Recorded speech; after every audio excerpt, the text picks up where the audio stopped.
Think of attribution as keeping score, and you want to keep score with someone that's being fair at keeping the score. They create a source of truth that isn't really the source of truth. What's the biggest lie ad platform tells you when you look into the reports? I think the biggest one is when... Hello and welcome to another episode of the Ecommerce Coffee Break podcast. In today's episode, we're digging into the challenge that frustrates a lot of marketeers and merchants out there, tracking what actually is working in your ad campaigns. For years, marketing attribution has been confusing, unreliable, and often flat out wrong. But now, thanks to AI, that's finally starting to change, and we will talk about how this can help you. As always, I have an expert with me. Today, it's Scott Desgrosseilliers. Hope I got that name right. You will help me with that afterwards. He's joining me, and he's the CEO and founder of Wicked Reports, a leading first-party attribution platform for high-growth e-commerce brands. With over a decade of experience analyzing billions in ad spend, Scott helped marketers cut through the noise to find what's really driving return on investment. He's the creator of the 5 Forces system, and we will touch on that, and a proven framework that turns messy marketing data into clear, confident decisions. So we have a lot to cover. Let's welcome him to the show. Hi, Scott. How are you today?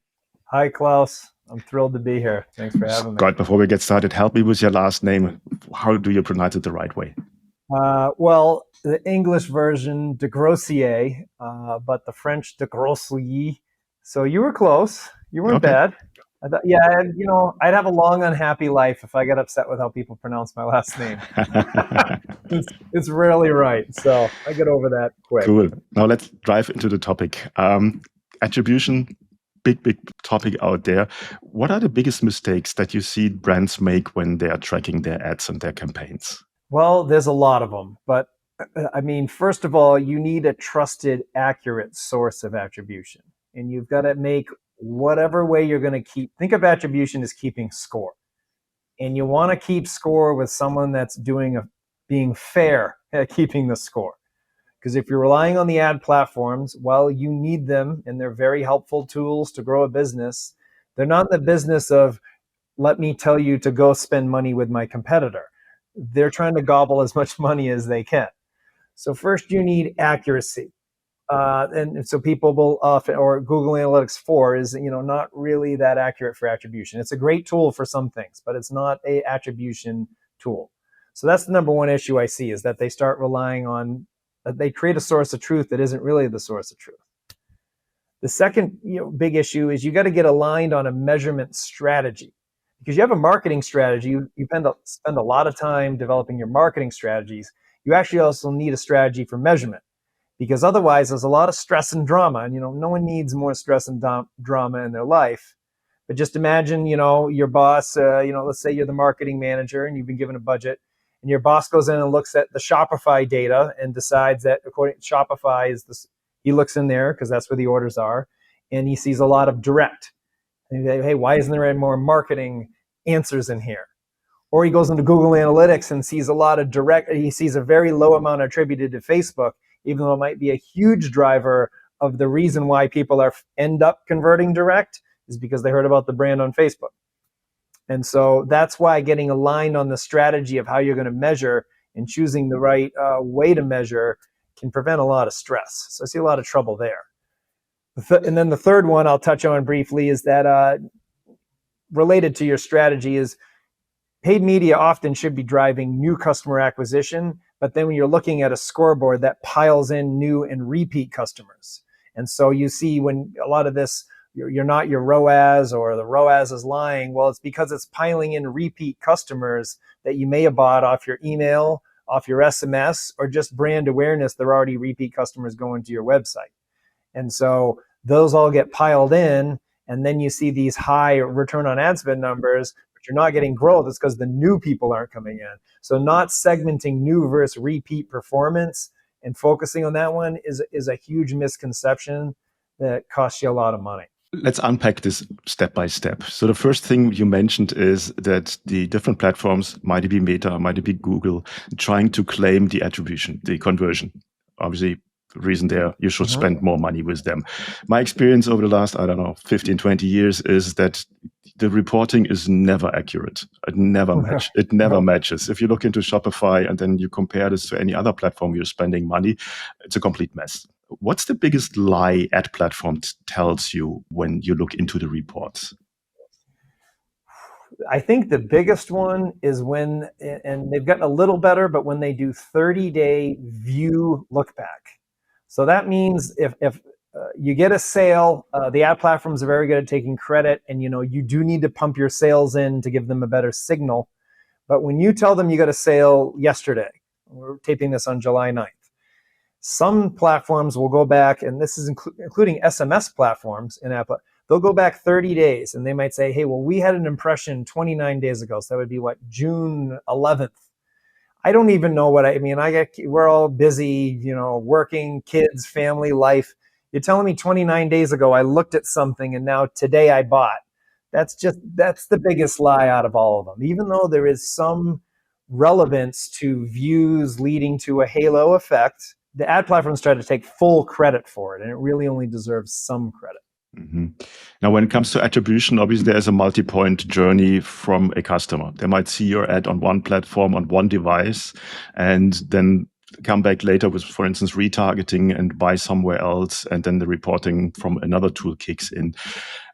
Why are so many brands wasting money on retargeting when it is not really feasible where it comes from?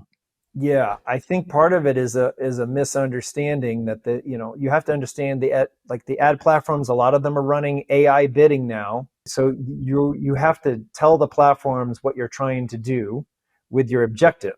But when you pick, I want more sales as your objective, which I mean that's why we're doing all of this is more sales. But when you pick that as your objective, it means that if you're not careful, like let's take Meta, they're going to expand you outside of what you're targeting and start saying my AI is going to learn who we really should target. And then what it finds is that people that are at the bottom of your funnel that are already brand aware and and in market, or people that have already bought from you before, are much easier to convince to buy.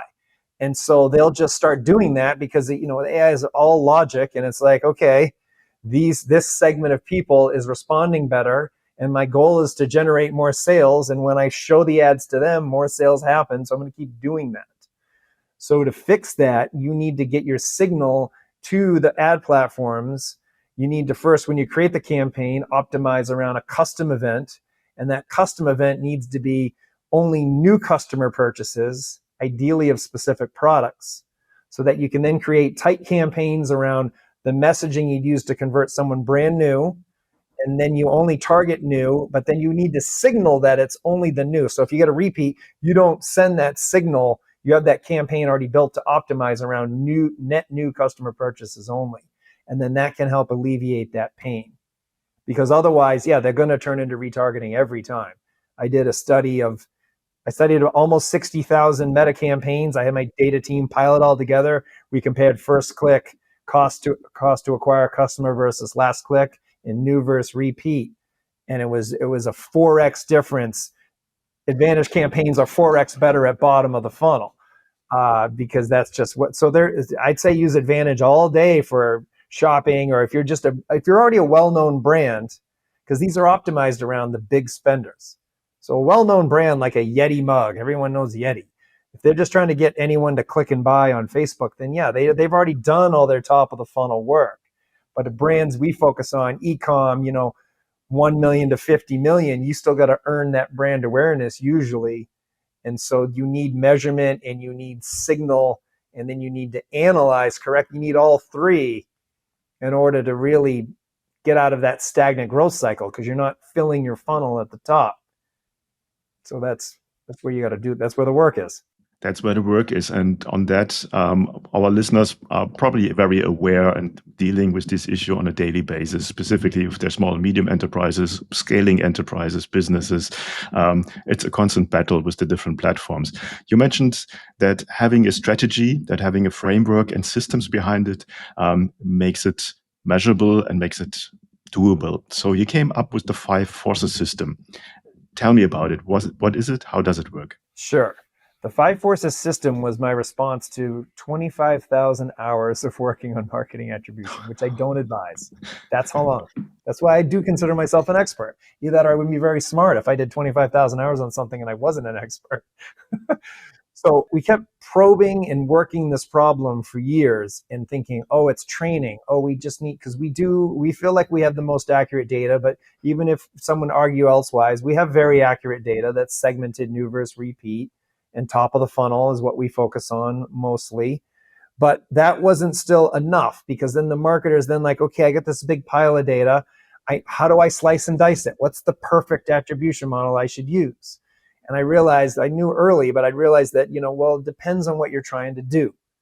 Because based on what your goal of your campaign is, you should be measuring it differently at a different time frame. You should look at different columns, different trends matter. And it got more and more complex. And I had trainings and we had webinars, dedicated account managers work with you. And I was like, well, if they come in with a marketing strategy, we need to align our measurement strategy with them. And so that's how I came up with the 5 forces, is because I was training up AI, not just to be a chatbot, but to actually be your data, your attribution expert for you and save you time, but actually find the opportunities to scale or the waste, and then support it with evidence. So it's not a black box, just listen to wicked AI. No, it lays out the case concisely, because it has to be concise too. You don't want to read 3 paragraphs for every ad set you're running. You're going to be like, this is boring. I don't want to do this. So the framework I came up with is five forces. Is the first one is intention. So for your marketing, you set your intention, and we'll use the example, acquire new customers, because it'll relate to attribution challenges and what I think people need to fix the most. So let's say one of my intentions for that campaign is I want to acquire new customers for this campaign. So then the second step is expectation. That one's actually probably the most important, because you need an expectation to align your team, particularly the person with the budget, but also everyone with how I'm going to keep score and how long the game's going to run. Because if you're acquiring new customers and you're a smaller e-com brand, meaning 1 to 50 million, you're probably not acquiring customers same day you run the ad, at least not enough to be profitable. There's like a warm-up sequence, let's just call it 2 weeks. It's probably a month, but let's go with 2 weeks because people have the patience for 2 weeks. So you got to align on, hey, we're going to do 2 weeks. We're only going to count the new customers to determine the acquisition costs, NCAC, not the overall. So we don't count the repeats when we're keeping score. And then that means our North Star is new customer acquisition cost.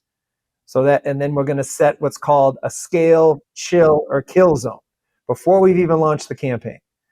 Chill is like, let's say I'm an e-com brand and I'm selling something for $100, maybe 50 to 70. If I can get something, a customer between $50 and $70, given my product costs, I'm going to chill. I'm going to keep spending the same amount. Because if you set a single target, you're either up or down each day, and then you got to go look at the data and think, and then all of a sudden you lost 20 minutes looking at the data, or, oh geez, is it going downhill? The boss looks at it, all this like psychic stress happens. So chill means both psychically, but also from a optimization standpoint, I don't need to do anything here unless I want to. I can chill out. And then scale is, in our example of if the chill zone's 50 to 70 for NCAC, scale would be below 50. I want to scale my budget. I'm making a lot of money here. Let's push it to the metal. And then above 70 would be the kill zone, or it would mean I have to do optimization work. I may not have to kill it, but if I don't fix it, I am going to have to kill it. So you set that in advance so that everyone's on the same page. I'm going to take a month. It's going to take a month. We're going to go by NCAC. This is when we're going to have to make changes. And you get it logged in your meetings. So then you have the budget holder on board, because inevitably, and I've been guilty of this as a founder too. You get in there and you just start causing havoc. So you need like a log. You need a log of the decisions of, hey, you agreed. We made a strategy all around this, and now you're going to cut the ad spend in 4 days because the weekend was bad. The weekend was never going to be good. It was the first 4 days of the campaign. We need the month. So you get aligned ahead of time. Then you take the action of launching the campaign, or if you've already launched it, you take the action to optimize. That's pretty straightforward. Then the outcome occurs. The outcome is when you measure based on the agreed upon measurement strategy. So for new customer acquisition, you can measure with a full funnel multi-touch, only the new customers though. So there's different measurement points that count based on what you're trying to do. And in this example, new customers, you want to say only any touch points up to when they became a new customer, will give credit to. So there's the different outcomes, and you measure and you map it against your scale, chill, kill zone. And then based on that, the fifth force is optimization. Based on what you're trying to do and where you map, there's different indicators of what needs to be fixed. And I broke those down into traffic. It may be you're trying to buy new customers, but it's all repeat visitors coming to the website. That's a common issue, particularly in the age of AI.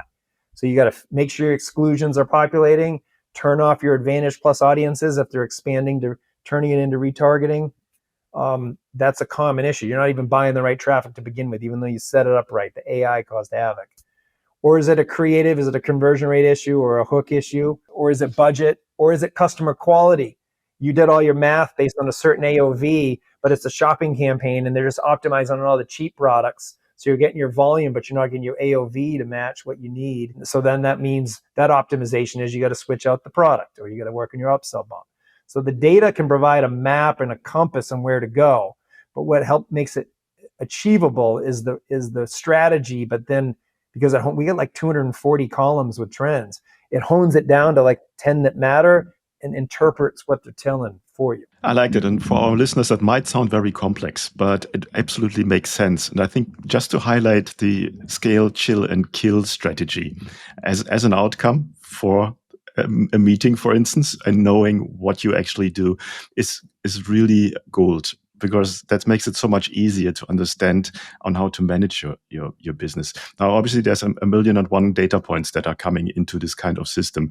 AI helps there. Tell me about how your solution works on a day-to-day basis and who's working with it. So our sweet spot is e-commerce brands that are already successful marketers. So we don't want just people just starting out trying to make their first, $500,000. Oh, that's an incredible achievement. You got to work on other things before you should be in data messing around too heavy. Generally, there's always the unicorn that is good at that, but that's my opinion. Get something that just sells first, then you get all into the crazy data stuff with us. So we like brands 1 to 50 million. E-commerce that are optimizing for lifetime value or for repeat purchases. Because ideally, then you're going to in your approach as a full funnel marketer. Because if you're just trying to always just sell, if you're just like selling a toothbrush or something like 10, 20 bucks, you can just use AI and just sell them. And you don't really need a sophisticated measurement strategy if your product's really cheap and you don't have any repeat purchases. Where the value of attribution comes into play is identifying the cold traffic that becomes high lifetime value over time. Because those don't look profitable to your competition. If they're in looking at, we'll just stick with Meta, could be on any platform. If you're just in Meta and you're looking at the cold traffic, they don't look as good as they will with an attribution platform designed to exploit that opportunity for you. That's where your edge becomes. Because everyone's AI is going to get good at retargeting people in market, and it's going to be who can get people into your brand first is where the win's coming. That's why attribution is important for that 1 to 50. You get above 100 million. I mean, Rockerbox is a great platform, but you get where you're going to have so much spend that you need to maybe do media mix modeling or just more black box theoretical stuff. That's where you'd graduate out of Wicked Reports usually. We have people in that space that still love our stuff, but we're optimizing our features for 1 to 50 million. So that being said, how it works, we based on first party data since 2013. I tried to get patents in it. Don't try to get patents. It's tough. Waste a lot of time and money. I don't think I ever got them, but at least I have prior art. But I started from the premise of all the platforms are BS. I'll just pull the sales and start from there and look back. And so that's how we've always worked and still work. We have this attribution time machine. We store every click that ever comes in, and we identify some people immediately, some people through your CRM data, some through your sales data. But whenever we learn about someone, we then look back all through time and try and figure out who it is. So we always are looking back rather than, that's just how we do it. And then as we identify ad clicks or marketing that happen, we look forward forever to try to find revenue. And then, and then we calculate all the metrics you could ever want on the fly from there. But then the big revelation for me with this five forces was then, okay, which I do have a training course at five forces, but then I was like, okay, people have to go get trained on it. They got to be interested in it, which fortunately some people are. But what about the people that want to just use it? And yeah, I agree with you. Who cares? Just give me the result. So we took 8 months to train AI, which is now ready. So now I'm on the podcast tour. So instead of doing all those processes, you can come in and just say, hey, what am I trying to do? You set your intention, and then you set your scale, chill, kill zone, and then you hit a button, and our AI just monitors it and then buckets all the insights with a dollar value of these. This is the money ad spend that you can scale. It's the ad spend to chill, ad spend to kill, or we have another one, learning, if it's new and we shouldn't advise you. And then we had to work really hard to make it concise, just down to like 3 bullets per area of what the evidence is behind what our recommendation is based on your input. So you're working with the AI and with our measurement strategy. So we like give you the measurement strategy part for you, and you just act on the data. I wish I would have a tool like this like years ago, because that makes life so much easier. Because digging into the numbers each and every day is just very tiring. Now, what kind of APIs and interfaces do you have with different systems to pull the data from? We've got over 100, and then we have a custom API that a lot of people wire other stuff into. Shopify and Woo are our most popular. We're in Klaviyo, a ton of other CRMs, ad platforms, Meta, Google, TikTok, Microsoft. Microsoft Search, don't sleep on that. People do pretty well in Microsoft Search. I want to mention that. Snap, Pin, we auto track emails. So, we do some social as well, so we can track your results. But yeah, I don't know, over 100. Okay, that should make everyone happy who has whatever tech stack they have. I'm sure there's some that we don't have, but the API works quite well. And yeah, there's always a new stack, right? Every day there's some new tech. Yeah. So we're doing our best. Could you share some success stories or case studies of businesses that have effectively used your tool and what kind of results they saw? Sure. My favorite one, which is somewhat well-known brand, Cheech and Chong. Are you familiar with the movies? Oh, yeah. Yeah. So the Cheech and Chong brand uses us. And so Mark Cuban had done a tweet, well, at the time was, I guess it's still a tweet, even though it's X, and said, advertisers waste so much money on retargeting. I don't care how many times Cheech and Chong shows me this ad, I'm never going to buy it. I'm not in market. This proves how inaccurate it is. And we actually knew that Cheech and Chong was just printing money on X with their, they're good marketers also, but it was working quite well. And then X reached out to us because they went to Cheech and Chong, said, that was kind of a viral drama for them. Said, hey, how come you are able to and other people aren't? They said, oh, well, we use Wicked Reports data. So we see the actual order IDs from people that clicked on your ads. So we can stitch together. We have the visible proof that people clicked on an X, didn't just see it, but clicked on it, because that's a higher signal. I mean, impressions still have weight, but the click is a high signal. I mean, it's so hard to get people's clicks. So you get that, that's a big signal. And then they could tie them to sales. So we have the case study on our website, but they do extremely well. And that was one well-known brand. Our origin story is a friend of mine was selling lobsters online, and he created a store. He got popular with Groupon, which was a deal site. I don't think they're around anymore, but they were huge. And then they started to peter off, and he tried Facebook and it didn't work. And he called me up. He said, Facebook sucks for lobster sales. I spent $4,000. It was my whole budget. I only sold one set of tails or whatever. He goes, I lost my shirt. I was like, it seems like people might buy from you. I mean, I don't know right away, some random lobster guy. Maybe they need to warm up or something.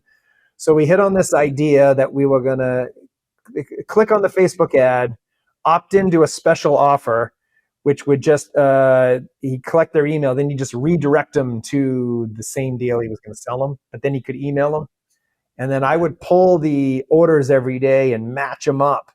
And we found that he was actually made 10 to 1 on his Facebook spend. It just took 3 months to make it because they had to get the emails, they had to get warmed up. So he went from, going to abandon Facebook to spending spent over a couple million now he's spent on Facebook over the years. So that was another one. Origo shoes. They did something where they had lowered the most common brand one is that people will lower their NCAC. And part of it is they just need the visibility of segmenting new versus repeat, which we've been doing since day one. Because first you get a scoreboard, and then it's almost like if you're trying to lose weight, you got to have a scale, and you get on and you go, oh my God. Well, you can maybe see, but then the scale really hits you at home. And then you start making changes and hope that things pan out. So with them, they had lowered their NCAC because we were able to segment it for them. And then they're able to say, hey, wait a minute, we have a new visit percentage that comes through. So for your cold traffic, it should be 100% new visit in theory. It never is. If you can get to 60, because the platforms just, I don't know, they don't always listen. And they're not foolproof with their targeting. Like even them, they're going to let some people sneak through. Totally, yeah. If you can get above 50% new visit, then that's going to be cold traffic. And then ideally it's going to turn into customers. But by, working through those data points of the new visit percentage and the NCAC, they're able to lower their new customer acquisition meaningfully, like 20 something percent. So that makes a big difference. No, it does. And I think a lot of brands out there waste just a ton of budget in basically retargeting existing customers, which you said, that's where the money lies, and you rather want to go for new customers, new traffic. Now tell me about the onboarding process for a new client of yours. How does it work? How long does it take? What steps are involved? When a person first signs up, they're going to be presented with the Wicked success steps. It's a series of steps on the page where you go through and integrate your ad platforms, your CRM, your cart, and you set up tracking on the ads. You will also have a series of short training videos on how to use the software. But in addition to that, you have a dedicated onboarding manager who's with you until you've made a data-driven decision. This was a big change where we're like, the whole point of this is to do something different. If they're just like, because we got people like, wow, this data is great, and then they didn't actually do anything with it. And it's like, well, okay, eventually, why are you going to pay us to stare at more numbers? We'll take the money. We're a startup. Don't get me wrong. But like, we need you to do something different. And why are you going to, eventually you're going to churn. So now we orientated around the whole focus of the onboarding journey for us is getting you to a decision based on the data. So you come in and say, I'm having a problem with new customer acquisition. Great. We have a templated view. You click, it creates it. And then all the columns you need are there. And the ones you don't are out of your focus. You don't have to worry about them. You can still add them in, but you don't need to. And then the onboarding manager knows, okay, you're worried about new customer acquisition. Here's the training video on how to make the decisions there, and et cetera. And then now coming out is the AI you can set up, and then the AI will know, and then the AI will tell you once there's something to do as well. But that's our whole focus, is that you should be deciding something. And too many people would just kind of look at it to keep an eye on. You could just tell they didn't really have a measurement, great marketers, but didn't really have a measurement strategy. So we're like, okay, we have to double down on this because that's our whole business value we should be providing. I like the approach of having somebody dedicated helping you, and then AI takes over at some point. And I think it's also a bit of a mindset shift there in marketing in general. Back in the past, great marketers were creative. Now they're more like a data scientist than anything else. But this kind of transition in understanding the data and really focusing on the right data, I think that's a bit of a learning curve for a lot of marketers out there. And when you help from your side, that only can lead to good results. Now tell me about your pricing structure. How do you charge for Wicked Reports? Right now, we charge based on contacts, so how many people we can track. And so we start at $500 a month, go up from there. I mean, our most expensive customers may be like $5,000-6,000 a month, and our lowest is $500. The AI is an optional feature where you get it for free for 60 days. So we want it to already have saved you money or identified places to scale before you pay for it. That's a $200 a month add-on. It's actually more than make its money back. And then we have another product coming out called Signal, which is going to sends the new customer, new product data to Facebook so that you can choose it as your optimization target, so that Meta then orients around that. And so that's another $100 if you want that. Because sometimes people already have it set. There's other good solutions that people may have. I mean, Blotout's a good one. Elevar. People might be using something to Signal already. But if not, we have for people that are specifically new customer acquisition focused, particularly for specific products, that's our wheelhouse, why you'd want to use our product instead of theirs. Otherwise, they have many more options and you'd want to use theirs. Mm-hmm. Now, I think you're saving so much money by doing the targeting and everything right when it comes to setting up your campaigns to the tracking. I think it's a no-brainer to invest in Wicked Reports because I'm pretty sure you will see results very, very quickly. Before our coffee break comes to an end today, Scott, is there anything you want to share with our listeners that we haven't covered yet? For those that are interested in marketing measurement strategy or frameworks, it's my life's work, 5forces.com. And there's a course there you can go through. I took great pains to make it concise, so it's not going to take you like 80 hours. It's like a 4-hour course. And it lays out everything in great detail. And for the listeners here, we can give them $800 off. Use Ecom Coffee Break code. And I'm happy to see them on the course as well. Would be great. Excellent. Where can people go to find out more about you? I'm on LinkedIn, so I got a very unique last name. I'm the only Scott Desgrosseilliers on there, or Scott Wicked Reports will pull me up. That's where I'm most active, or wickedreports.com. Cool. I will put the links in the show notes as always, and you're just one click away. Scott, thanks so much for giving us an overview. Again, I'm grateful that there's a tool like this now out there. Should have been there 15 years ago. Otherwise, I wouldn't have that much white hair. But I think for our listeners, give it a try it out. I'm sure it will make your life much, much easier. And obviously, at the end of the day, it should make you more money. Thanks so much for your time today. Thank you for having me, Klaus.